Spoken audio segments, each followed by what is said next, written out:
სიკვდილი კიმერჩი უნდა ასეთ ცხოვრებას. ღმერთს გეფიცები მართალ ვლაპარაკობ.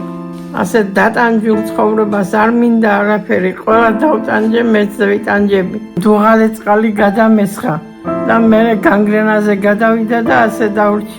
ჯოჯოხეთურად ვიტანჯები რა ვარ, აბა ფეხზე ვერ ვდგები, ვერ დავდივარ.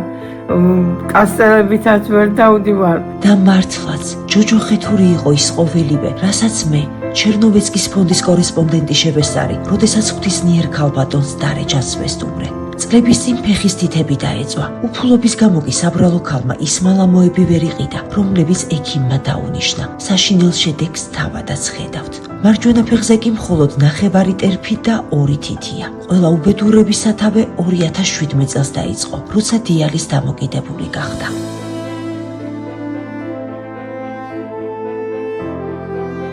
სიცოცხლისთვის საშიში გაზისის ბალონი დარეჯანისთვის ხსნაა ზამთრის ყინვაში. ახალგაზრდობაში არასდროს წარმოვიდგენდი ასაკში ასეთი თუ რამე დამემართებოდა. შეხედეთ კეთილ თვალებს, თვალები ხომ სული სარკია. ნუ თუ ეს ღვთისმიერი ქალი ასეთ ტანჯვას იმსახურებს.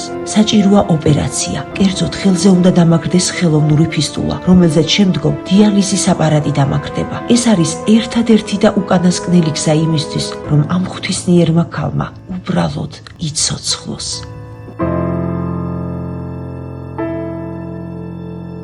გადარიცხეთ ნებისმიერი თანხა ჩერნოვეცკის ფონდის ოფიციალური საიტის მეშვეობით.